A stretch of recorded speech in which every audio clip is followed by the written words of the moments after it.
Eu sou Ariadne Navarro. Acabei de enterrar minha avó, Leonora Navarro. Ela tinha 78 anos e nos despedimos dela hoje em um pequeno cemitério nos arredores de São Paulo.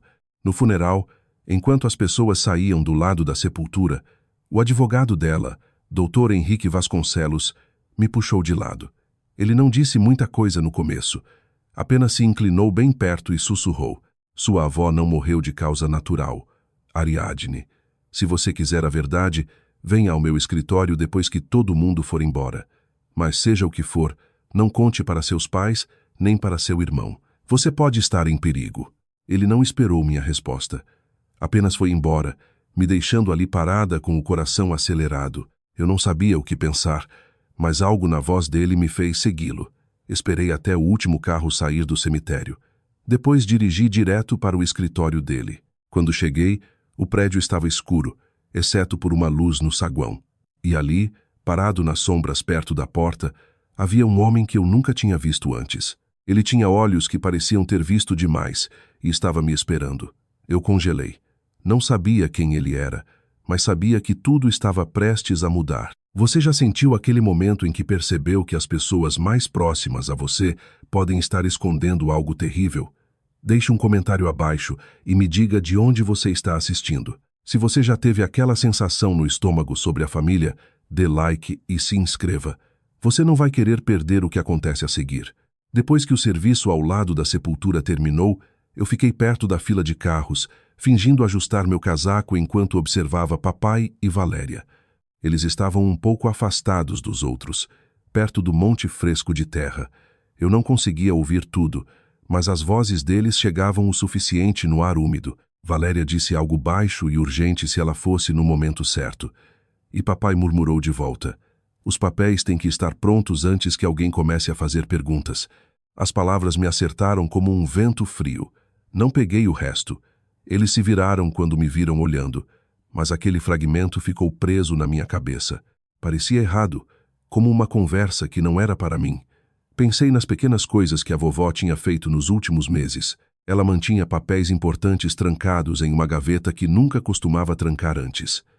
Ela trocou a fechadura da porta do quarto uma vez, dizendo que era só por precaução, mas nunca explicou o que queria dizer. Eu tinha ignorado como coisa de idade, mas agora aqueles momentos pareciam mais pesados. Quando voltamos para casa no bairro tranquilo nos arredores de São Paulo, papai me chamou para a sala de estar. A sala ainda cheirava às travessas que os vizinhos tinham trazido. Ele colocou uma pilha grossa de papéis na mesa de centro e se sentou na minha frente. "Esses são para a procuração de saúde e finanças", disse ele. "É para podermos cuidar das coisas se você precisar de ajuda algum dia." A vovó teria querido isso. Valéria ficou ao lado dele, braços cruzados, o sorriso suave. Ela sempre falava sobre garantir que você estivesse protegida. "Ariadne, assine só onde estão as abas. É coisa padrão." Peguei a página de cima. A linguagem era densa, cheia de termos jurídicos. Havia uma cláusula sobre decisão substituta se eu fosse considerada incapaz de gerir meus assuntos. Não dizia nada sobre confissão, mas a redação parecia escorregadia, como se pudesse significar mais do que eles deixavam transparecer. Perguntei exatamente o que cobria. Papai descartou com um aceno. "Só rotina. Você não precisa ler cada linha. Somos família." Senti os olhos de Valéria em mim o tempo todo. O olhar dela não era caloroso. Era vigilante, como se estivesse medindo o quanto eu suspeitava. Coloquei os papéis de volta na mesa e esfreguei os olhos. "Estou exausta de hoje. Podemos fazer isso amanhã? Só preciso descansar." Papai assentiu, mas o sorriso de Valéria se apertou. "Claro, querida. Tome seu tempo." Ela tocou meu ombro quando saí da sala e os dedos dela pareciam frios. Fui para cima, para meu antigo quarto, o que a vovó mantinha pronto para mim sempre que eu visitava. Sentei na beira da cama olhando para a parede onde ela costumava pendurar meus desenhos de infância. Minha mente ficava repetindo aquelas palavras no cemitério. Se ela fosse no momento certo, não soava como luto, soava como cálculo. Pensei nas últimas semanas da vovó. Ela tinha ficado cansada, reclamando que o coração acelerava à noite. Parou de tomar o chá da manhã com tanta frequência, dizendo que não estava com o gosto certo. Eu tinha visitado ela uma semana antes de ela falecer e ela me puxou de lado na cozinha. Se algo acontecer comigo, Ariadne, prometa que vai cuidar de si mesma. Não deixe eles te apressarem. Ela nunca disse quem eram eles, mas agora eu me perguntava. Lá embaixo, ouvi papai e Valéria conversando em vozes baixas de novo. A casa parecia quieta demais, como se estivesse prendendo a respiração. Tranquei a porta do quarto, algo que nunca tinha feito antes, e me deitei. Mas o sono não veio. Em vez disso, fiquei pensando nos papéis na mesa. Sabia que não podia assinar, sem entender o que realmente significavam. Na manhã seguinte, acordei cedo. Papai já estava na cozinha fazendo café. Valéria também estava lá, servindo uma xícara para mim. Ela me entregou com um sorriso. Você deve estar cansada. Beba isso. Vai ajudar. Peguei a xícara, mas não bebi. Coloquei no balcão e disse que precisava fazer uma tarefa. Papai perguntou que tipo. Eu disse que queria checar a casa da vovó, me certificar de que tudo estava bem. Ele hesitou, depois assentiu.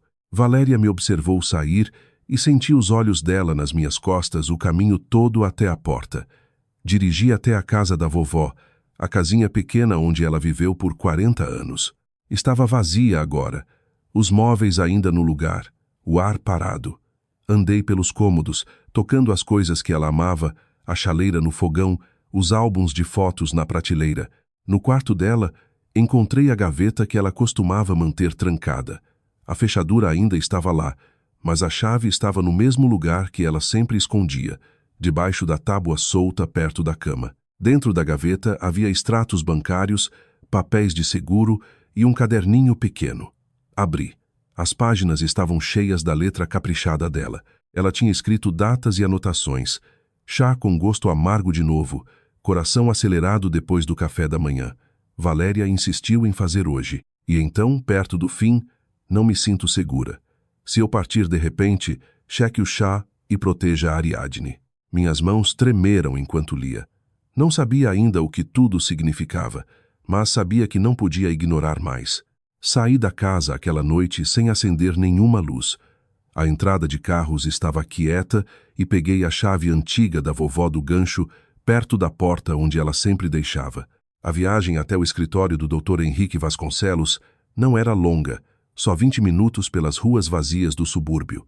O prédio estava escuro quando cheguei, mas uma única lâmpada brilhava na janela do saguão. Estacionei e fui até a porta. Ela se abriu antes que eu batesse.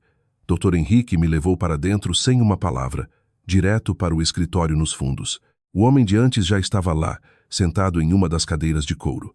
Dr. Henrique fechou a porta e disse: "Este é Marco Ribeiro. Sua avó contratou ele há alguns meses." Marco assentiu, mas não sorriu. Parecia alguém que tinha passado muitas noites esperando por respostas.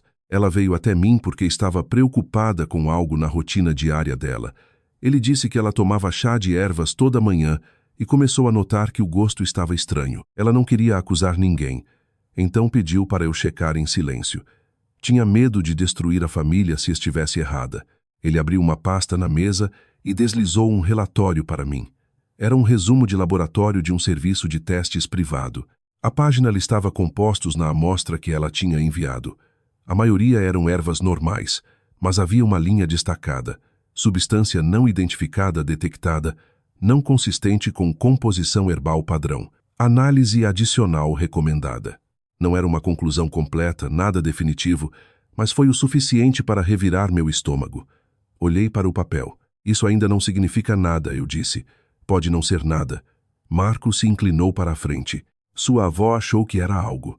Ela me disse que se algo acontecesse com ela de repente, eu deveria mostrar isso para você. Ela disse que você era a única em quem confiava para investigar. Balancei a cabeça. Meu pai a amava. Ele não faria. Não poderia. Dr. Henrique colocou a mão no meu ombro. Ela não acusou ele diretamente. Só queria ter certeza. Por isso manteve longe da polícia. Não queria uma grande investigação destruindo a família. Senti a sala ficar menor. Minha mente voltou ao cemitério. Aquelas palavras meio ouvidas de papai e Valéria, ao jeito como Valéria me observou a noite toda. Pensei no rosto da vovó nas últimas semanas, pálido, cansado, mas ainda tentando sorrir quando eu visitava.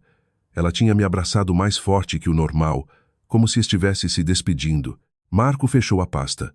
Não temos prova ainda, mas ela queria que você soubesse. Se você decidir cavar mais fundo, eu ajudo.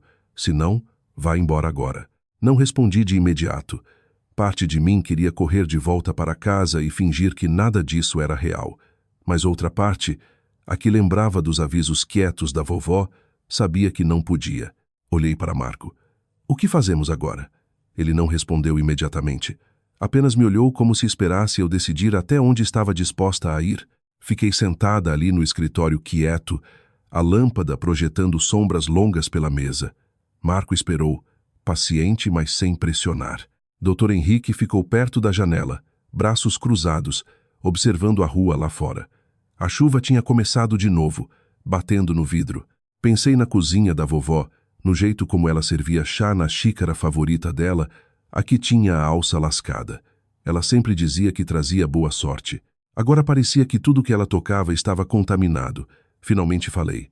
Mostre a amostra que ela enviou para você. Marco enfiou a mão na bolsa e puxou um saquinho pequeno lacrado. Dentro havia um frasco plástico com algumas folhas de chá e um resíduo em pó. Ela coletou isso da última leva. Ele disse que o laboratório encontrou a anomalia, mas precisam de mais tempo para teste completo. Ela não quis esperar. Peguei o saquinho, virando nas mãos. As folhas pareciam comuns, mas sabendo de onde vinham fez minha pele arrepiar. Ela realmente acreditava que isso estava acontecendo com ela. Acreditava, disse Marco. Ela escreveu tudo. Datas, horários, como se sentia depois de cada xícara. Era metódica. Por isso contratou mim para proteger você se ela não pudesse. Dr. Henrique pigarreou. Ela deixou instruções para você, Ariadne. Se você quiser, estão no cofre. Mas uma vez que pegar, não tem volta. Olhei para a pasta na mesa. O relatório me encarava de volta. As palavras frias e clínicas. Pensei no papai. Como ele carregava as compras da vovó quando ela estava cansada. Como ria das piadas dela. Poderia aquele mesmo homem estar escondendo algo tão sombrio? A ideia me deixou enjoada. Mas o rosto de Valéria piscou na minha mente. Os olhos vigilantes dela, o sorriso perfeito demais. E aquelas palavras no cemitério. Não eram sobre luto, eram sobre timing. Respirei fundo. Quero ver o que ela deixou. Dr. Henrique assentiu e foi até o cofre no canto. Girou o dial e puxou um envelope pequeno. Meu nome estava escrito na frente na letra da vovó. Dentro havia uma única folha de papel e um pendrive. O papel dizia: Ariadne, se você está lendo isso, eu parti. Confie em Marco. Ele sabe a verdade. O pendrive tem gravações e anotações. Não deixe eles tomarem tudo de você. Com amor, vovó. Segurei o envelope apertado. Minhas mãos tremiam. Marco me observou. Você está pronta para isso? Não estava, mas assenti mesmo assim. Marco me entregou o caderno e abri com dedos cuidadosos. As páginas estavam cheias da letra familiar da vovó, caprichada, levemente inclinada, do mesmo jeito que ela escrevia cartões de aniversário. Ela não tinha nomeado ninguém diretamente. Em vez disso, usava frases que só faziam sentido agora. A que serve o chá não é mais a mesma pessoa em quem eu confiava. Cada xícara carrega um novo tipo de dor. Ela descrevia os sintomas em detalhes quietos. Manhãs em que as mãos tremiam tanto que mal conseguia segurar a xícara.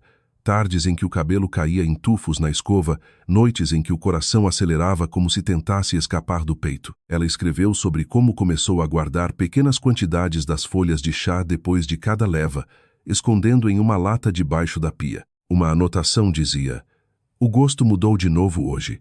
Amargo, quase metálico. Fingi beber tudo, mas derramei um pouco num frasco quando ninguém estava olhando. Ela mencionou enviar amostras para Marco, pedindo para testar em particular. Não posso ir às autoridades ainda. Família é frágil. Se eu estiver errada, vou perder tudo. Perto do fim, a letra ficou mais trêmula. Eles querem a casa e o dinheiro. Ariadne, não deixe eles te levarem também. Você é a única que sobrou que pode ver através disso.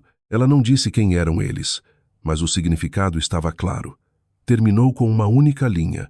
Se eu partir de repente, prometa que vai cuidar de si mesma. E Elias, ele não sabe. Fechei o caderno com a garganta apertada. Ela estava nos protegendo, eu disse, mesmo quando estava doente. Marco assentiu. Estava. Ela sabia que algo estava errado, mas não queria acreditar que era alguém próximo. Por isso manteve quieto. Ele explicou o que tinha juntado. Papai tinha feito alguns investimentos ruins alguns anos atrás, negócios imobiliários que deram errado. Valéria tinha pressionado ele a pedir mais empréstimos, prometendo retornos rápidos. A dívida cresceu e a vovó era a única que sabia a extensão completa. Ela tinha ajudado ele antes, pagando quietamente quantias menores. Mas dessa vez era demais. Ela suspeitava que Valéria estava manipulando a situação, encorajando o papai a tomar riscos que ele não podia pagar. A casa vale muito, disse Marco, e a apólice de seguro dela nomeia seu pai como beneficiário, com você e Elias na sequência. Se algo acontecesse com ela e depois com você, ele não terminou a frase. Não precisava. Pensei em Elias. Ele tinha só 28 anos, ainda descobrindo a vida. Papai e Valéria tinham mantido ele fora das discussões familiares sobre o testamento. Disseram que era coisa de adulto, mas eu tinha visto o jeito como ele olhava para eles, confuso, como se sentisse que algo estava errado, mas não conseguia identificar. Eles estão controlando ele também, eu disse. Ele não sabe nada disso. Marco concordou. Sua avó mencionou ele. Estava preocupada que ele ficasse no meio. Me recostei na cadeira, o caderno ainda no colo. O peso dele parecia mais pesado do que deveria. Imaginei a vovó sozinha na cozinha dela servindo chá em que não confiava, escrevendo essas palavras em segredo. Ela carregou tudo sozinha para nos proteger. Olhei para Marco. E se pudermos provar? Ele se inclinou para a frente. Precisamos de mais do que um caderno e um relatório parcial de laboratório. Precisamos pegar luz no ato ou pelo menos conseguir prova sólida, mas é arriscado. Se eles suspeitarem que você está sabendo, vão agir mais rápido. Sabia o que ele queria dizer. Se papai e Valéria achassem que eu era uma ameaça, poderiam tentar me silenciar do mesmo jeito que fizeram com a vovó. Pensei nos papéis que queriam que eu assinasse, a procuração que dava controle sobre tudo para eles. Se assinasse, estaria entregando as chaves do meu futuro e do de Elias. Não posso deixar isso acontecer, eu disse. Nem com Elias, nem com a memória da vovó. Marco me estudou por um momento. Então precisamos de um plano. Mas você tem que ter certeza. Uma vez que começarmos, não tem volta. Assenti. Eu tinha certeza. Ele delineou o básico. Eu voltaria para casa, agiria normal, fingiria que ainda estava de luto e confiando neles. Usaríamos o tempo para juntar mais provas, talvez montar um jeito de monitorar a casa ou descobrir o que mais havia nos papéis.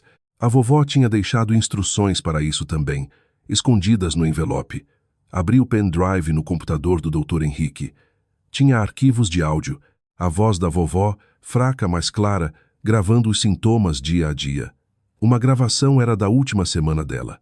O chá estava mais forte hoje. Mal terminei. Meu peito dói. Ariadne, se você estiver ouvindo isso, lembre que eu te amo. Não deixe eles vencerem. A voz dela falhou no fim. Fechei o arquivo, lágrimas queimando meus olhos. Dr. Henrique me observou. Ela gravou isso para você. Queria que você soubesse que ela lutou. Enxuguei o rosto. Lutou. E eu vou terminar o que ela começou. Marco se levantou. Então vamos trabalhar. Saí do escritório com o caderno e o pendrive guardados na bolsa. A chuva tinha parado, mas o ar ainda estava pesado. Dirigi de volta para casa devagar, a mente acelerada. Papai e Valéria estariam esperando. Eu tinha que representar meu papel perfeitamente. Quando entrei pela porta, a casa estava quieta. Papai estava na sala de estar trocando de canais. Valéria estava na cozinha. Ela olhou quando entrei. Tudo bem, Ariadne. Forcei um sorriso pequeno. Sim, só precisava de ar. Ela assentiu, mas os olhos dela demoraram na minha bolsa 1 segundo a mais. Fui para cima e tranquei a porta. Amanhã eu começaria a agir como se nada tivesse mudado, mas por dentro tudo tinha. Voltei para casa com o caderno e o pendrive escondidos na bolsa, tentando manter o rosto calmo. Papai estava na sala de estar rolando o celular. Valéria saiu da cozinha limpando as mãos num pano. Ela me olhou com aquele mesmo sorriso cuidadoso. Encontrou o que estava procurando? Sim, eu disse. Só precisava pensar. Sentei no sofá e respirei fundo. Estive pensando nos papéis, eu disse a eles. Vou assinar, mas primeiro vamos fazer algo pela vovó. Quero que a gente tenha um jantar hoje à noite. Leia o rascunho do testamento dela juntos. Fale sobre ela. Lembre os bons tempos. Parece certo. Papai pareceu surpreso, mas assentiu. É uma boa ideia, Ariadne. Ela gostaria disso. Os olhos de Valéria se estreitaram só um pouquinho. Podemos fazer isso. O que você precisa? Sugeri que fizéssemos a refeição favorita dela. Frango assado com ervas frescas, do jeito que ela sempre fazia. Devíamos ir ao grande mercado no centro de São Paulo. Eles têm as melhores coisas frescas. Eu vou com vocês. Papai concordou na hora. Valéria hesitou. É um pouco longe. Podíamos só ir ao mercado local. Não, eu disse. A vovó sempre dizia que fresco faz diferença. Por favor, vamos fazer direito. Eles trocaram um olhar rápido. Papai deu de ombros. Tudo bem, vamos agora. Dirigimos até o mercado no centro de São Paulo, o grande com corredores largos e seções especiais. Ficava a uns 40 minutos da casa. Valéria sentou na frente, olhando para trás de vez em quando. Fingi não notar. Uma vez lá dentro, eu demorei. Andei devagar pela seção de hortifruti, pegando maços de alecrim e tomilho, cheirando cada um. Este cheira melhor, eu disse, segurando um maço. Valéria suspirou, mas não disse nada. Perguntei ao balconista sobre as melhores ervas para assar, depois fui para o balcão de carnes. Fiz perguntas sobre o frango orgânico ou caipira. Quanto tempo para cozinhar? O balconista falou por 10 minutos. Valéria batia o pé. Continuei. No corredor de vinhos, peguei garrafas lendo os rótulos com cuidado. A vovó gostava deste Cabernet, eu disse. Você acha que é a safra certa? Papai assentiu distraidamente. Valéria checou o relógio. Devíamos voltar logo. Só um pouco mais, eu disse. Quero que isso seja perfeito. Estiquei por quase 2 horas. Valéria ficou mais impaciente, o sorriso sumindo. Papai tentou me apressar, mas eu ficava achando coisas novas para olhar. Quando saímos, o céu estava escuro. No caminho de volta, Valéria ficou quieta. Ela ficava me olhando pelo retrovisor. Quando estacionamos na entrada, ela se virou para mim. Você parece diferente hoje, Ariadne. Tudo bem? Sorri, só tentando honrar a vovó. Ela não pareceu convencida. Dentro subi para meu quarto. Chequei a bolsa. Tudo ainda estava lá. Sabia que a equipe do Marco tinha tido só uma janela curta enquanto estávamos fora. Eles tinham conseguido instalar câmeras na cozinha e uma no canto da sala de estar. Não era perfeito, só 2 ângulos, mas era alguma coisa. O risco era alto. Se Valéria ou papai notassem algo fora do lugar, estaria acabado. Sentei na cama, coração acelerado. Tinha comprado tempo para nós, mas sentia a tensão crescendo. Os olhos de Valéria tinham me seguido a viagem toda como se ela tentasse descobrir o que eu sabia. Papai parecia alheio, mas eu me perguntava o quanto ele realmente entendia. Pensei em Elias. Ele tinha me mandado mensagem mais cedo perguntando se eu estava bem. Ainda não tinha respondido. Não queria arrastar ele nisso até ter certeza, mas vendo como papai e Valéria mantinham ele longe de qualquer decisão familiar me preocupava. Eles estavam controlando ele também do jeito deles. Olhei para o caderno de novo. As palavras da vovó me encaravam de volta. Não deixe eles te levarem também. Eu não deixaria. Amanhã eu fingiria. Mas hoje à noite tranquei a porta e tentei dormir. Na manhã seguinte, acordei com um plano. Desci e encontrei Valéria na cozinha. Ela estava fazendo café. Papai estava fora checando a correspondência. Sentei à mesa e disse: estou pronta para assinar os papéis hoje, mas vamos ter certeza de que tudo está claro primeiro. Quero revisar juntos. O rosto de Valéria se iluminou. Claro, vou pegar. Ela saiu da sala e voltou com a pilha. Espalhamos na mesa. Fiz perguntas sobre cada página, fingindo confusão. O que significa esta parte sobre decisão substituta? Perguntei. É só caso você fique incapaz de lidar com as coisas sozinha, disse Valéria. Nós interviríamos para ajudar. Assenti devagar. Faz sentido. Só quero ter certeza. Papai entrou e sentou. Revisamos os documentos linha por linha. Eu arrastei, pedindo explicações em cada cláusula. A paciência de Valéria diminuiu, mas ela respondeu. Papai pareceu aliviado que eu estava cooperando. Quando terminamos, assinei onde eles apontaram. Minha mão tremeu um pouco, mas escondi. Pronto, eu disse. Está feito. Valéria sorriu. Obrigada, Ariadne. Isso vai facilitar as coisas. Levantei. Vou descansar agora. Vejo vocês depois. Voltei para meu quarto. As câmeras estavam no lugar. Os papéis estavam assinados. Agora só precisava esperar eles fazerem o próximo movimento. Acordei cedo, a casa ainda quieta, exceto pelo zumbido suave da geladeira lá embaixo. Fiquei na cama por alguns minutos, respirando devagar, preparando o rosto. Quando finalmente desci para a cozinha, papai já tinha saído, provavelmente fazendo tarefas. Valéria estava lá lavando louça da noite anterior. Ela olhou quando entrei. Bom dia, Ariadne. Você parece cansada. Estou, eu disse, esfregando os olhos. Não dormi bem. A vovó tem estado na minha cabeça. Ela assentiu, a expressão simpática. É normal. Quer um chá? Posso fazer o blend de ervas favorito dela. Sentei à mesa. Sim, por favor. Exatamente como ela fazia. Valéria se virou para o fogão. Encheu a chaleira e colocou no fogo. Observei as costas dela enquanto ela pegava a lata de folhas soltas de chá. A chaleira clicou ao aquecer. Ela se movia devagar como se tentasse ser cuidadosa. Fingi checar o celular, mas meus olhos ficaram nela. Quando a chaleira apitou, ela derramou a água sobre as folhas no bule. Depois deu um passo para o lado, fora da minha linha de visão direta, perto do balcão onde ficava o suporte de temperos. Ouvi um tinido fraco, algo pequeno sendo aberto. Levantei quieta e andei até a pia, fingindo pegar um copo de água. Enquanto passava pelo balcão, vi ela. Tinha um pequeno frasco de vidro na mão, derrubando uma pitada de pó branco no bule. Os movimentos eram rápidos, praticados. Meu coração bateu forte contra as costelas. Congelei por um segundo, depois continuei até a pia. Ela não me notou atrás. Enchi o copo, dei um gole e voltei para a mesa. Valéria se virou com o bule e 2 xícaras. Serviu uma para mim primeiro. Aqui está, disse ela, colocando na minha frente. Cuidado, está quente. Enrolei as mãos na xícara. O vapor subia, carregando o cheiro herbal familiar. Levei até os lábios, mas minha mão tremeu. Baixei de novo. Desculpa, eu disse. Ainda estou desajeitada esta manhã. Coloquei a xícara rápido demais. Ela tombou, chá derramando pela mesa e no chão. Valéria pulou para trás. Ah, não. Desculpa tanto, eu disse pulando de pé. Sou um desastre. Você pode fazer outro? Por favor, eu realmente preciso. Valéria olhou para o derramamento por um momento. O maxilar dela apertou, mas forçou um sorriso. Claro. Deixa eu limpar isso primeiro. Ela pegou um pano e limpou a mesa. Ajudei, as mãos tremendo de verdade agora. Ela encheu a chaleira de novo e começou do zero. Dessa vez fiquei mais perto, observando cada movimento.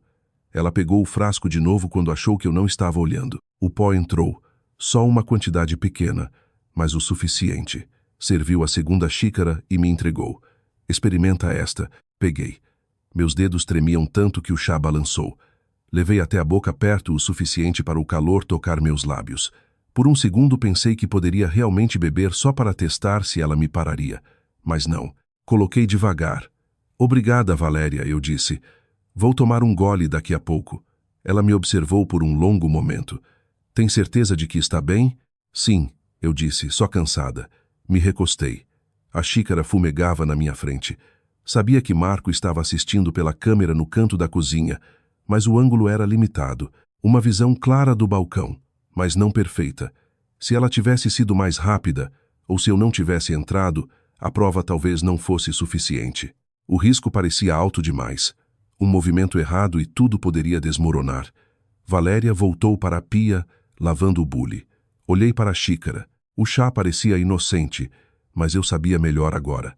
Minhas mãos ainda tremiam. Pensei na vovó. Quantas vezes ela tinha sentado nesta mesma mesa, bebendo algo em que não confiava. Eu precisava acabar com isso logo. Levantei e fui para a sala de estar. Papai tinha voltado, sentado no sofá. Ele olhou. Tudo bem? Sim, eu disse. Só tomando um chá. Ele assentiu e voltou para o celular. Sentei na frente dele. Valéria entrou 1 minuto depois carregando a própria xícara. Sentou ao lado de papai. Você devia beber antes que esfrie, ela disse. Peguei a xícara de novo. Minha mão tremia. Levei perto, fingindo soprar. Depois coloquei de volta. Na verdade, acho que vou esperar um pouco. Meu estômago não está bom. O sorriso de Valéria apertou. Como quiser. Fiquei ali um tempo conversando sobre nada. Se os vizinhos, qualquer coisa para preencher o silêncio. Papai parecia relaxado. Valéria ficava olhando para minha xícara. Sabia que ela esperava eu beber. A câmera capturou tudo, mas o ângulo não era ideal.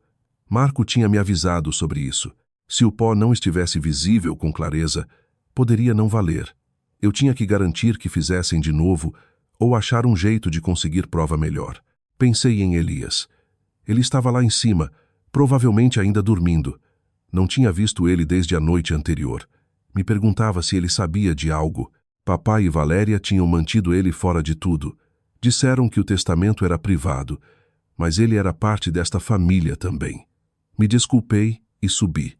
A porta de Elias estava fechada. Bate de leve. Ele abriu, parecendo sonolento. Ei, disse ele. Você está bem? Sim, eu disse, só checando você. Ele esfregou os olhos. Mamãe e papai estão agindo estranho. Ficam perguntando se conversei com você sobre os papéis. Assenti. Eles estão me pressionando para assinar coisas. Estou cuidando. Ele franziu a testa. Que coisas? Nada importante, eu menti. Só coisas de família. Ele não pareceu convencido, mas não pressionou. Me avise se precisar de ajuda. Abracei ele rápido. Avisarei. Lá embaixo, Valéria estava esperando. Você devia beber seu chá, ela disse. Vai ajudar você a relaxar. Peguei de novo. Dessa vez fingi tomar um gole. O líquido tocou meus lábios, mas não engoli. Coloquei de volta. Tem um gosto um pouco estranho, eu disse. O rosto de Valéria mudou só por um segundo. Depois sorriu. Talvez seja o novo blend. Assenti. Talvez. Sabia que a câmera tinha capturado, mas o risco ainda estava lá. Um passo mais e eu poderia acabar com isso. Levantei da mesa, as mãos firmes agora, apesar da batida no peito. O chá ficou intocado na minha frente. Valéria me observou de perto, o sorriso sumido. Papai olhou do celular, confuso. A vovó sabia de tudo, eu disse. A voz clara. Ela deixou um caderno e amostras. Ela sabia o que estava acontecendo. O rosto de Valéria ficou pálido. Papai congelou. Ariadne, do que você está falando? Peguei meu celular e abri o app que Marco tinha configurado. A transmissão ao vivo da câmera da cozinha apareceu. Virei a tela para eles. Olhem isso. O vídeo mostrava Valéria no balcão mais cedo, o frasco na mão dela, o pó branco caindo no bule.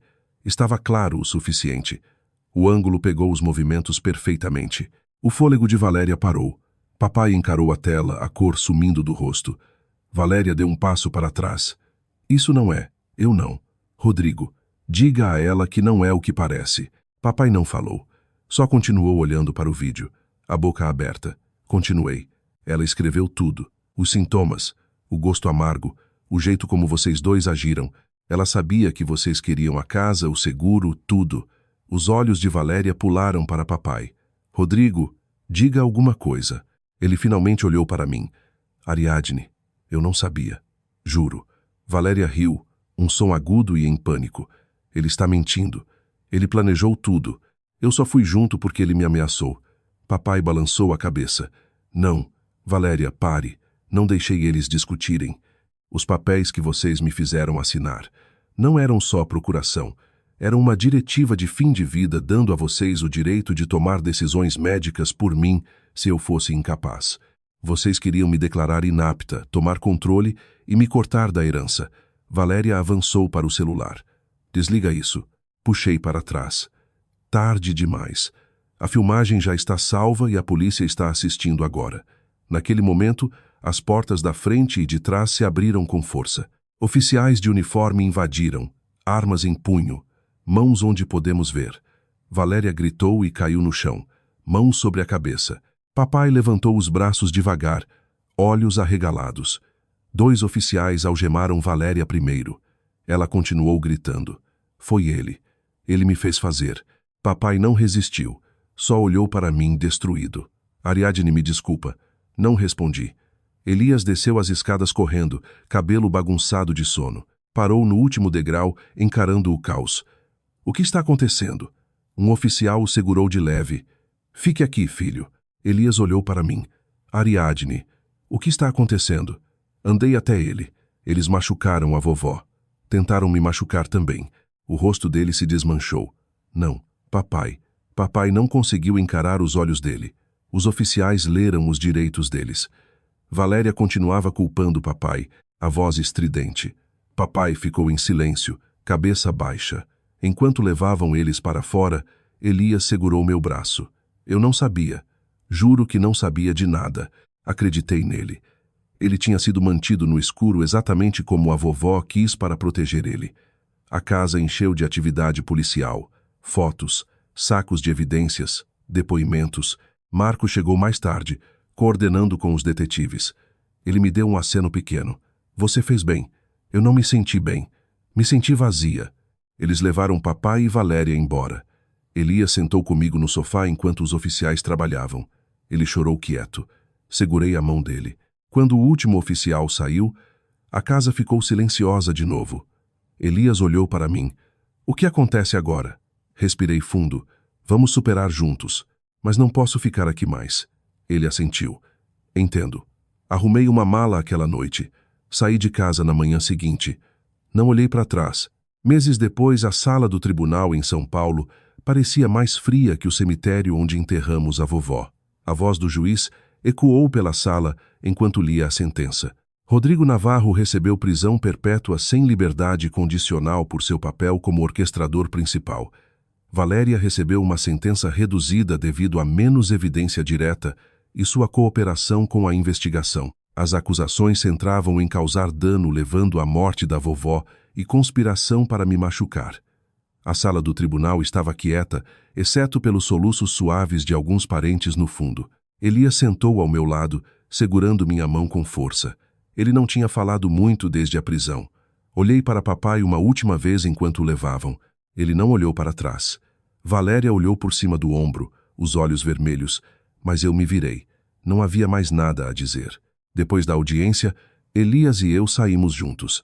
A chuva tinha parado, deixando o céu cinza e pesado. Ele parou nos degraus do tribunal. Ariadne, me desculpa. Eu devia ter visto. Você não sabia, eu disse. Nenhum de nós sabia. A vovó protegeu nós dois. Ele assentiu devagar. E agora? Agora respirei fundo. Estou me mudando para Curitiba. Preciso de espaço. Vou ficar com a casa da vovó, mas não posso morar lá mais. Não com tudo o que aconteceu. Ele olhou para baixo. Podemos ainda conversar? Não todo dia, mas às vezes. Hesitei, depois assenti. Contato mínimo, sem visitas. Mas sim, podemos conversar. Você é meu irmão. Isso não muda. Ele me abraçou apertado. Obrigado. Dirigi até a casa da vovó aquela tarde. As chaves pareciam pesadas na minha mão. Andei pelos cômodos, tocando os móveis que ela amava, a chaleira no fogão, os álbuns de fotos na prateleira. A casa estava quieta, mas não parecia vazia. Parecia um lugar que precisava de propósito de novo. Decidi transformar em um refúgio seguro para mulheres escapando de abuso doméstico. Trabalhei com organizações locais para montar quartos para estadias curtas, espaço de aconselhamento na sala de estar, um jardim nos fundos onde elas poderiam sentar e respirar. Usei parte da herança para financiar. A vovó teria querido isso. Ela sempre disse que a casa era para abrigar pessoas, não só guardar memórias. Me mudei para Curitiba algumas semanas depois. Encontrei um apartamento pequeno perto do rio. Era simples, quieto. Comecei um novo emprego numa organização sem fins lucrativos, ajudando com planejamento financeiro para famílias em crise. Cada dia parecia um pouco mais fácil que o anterior. Não falo com papai nem com Valéria. O tribunal ordenou sem contato e eu não lutei. Elias liga às vezes. Conversas curtas sobre a vida dele, o trabalho, nada profundo. Somos cuidadosos. Estamos tentando. Ainda penso na vovó todo dia. Ela lutou em silêncio para nos proteger. Ela deixou as pistas, o caderno, o pendrive, porque acreditava que eu encontraria. Ela estava certa. A ganância pode destruir uma família. Pode transformar pessoas que você ama em estranhos. Mas a verdade sempre encontra um jeito de sair, mesmo quando dói mais. Às vezes, a coisa mais corajosa que você pode fazer é ir embora para proteger a si mesmo, honrar aqueles que lutaram por você e construir algo melhor com os pedaços que sobraram. Mantenho a chaleira da vovó na minha prateleira. Ela me lembra que algumas coisas valem salvar e algumas coisas valem deixar ir.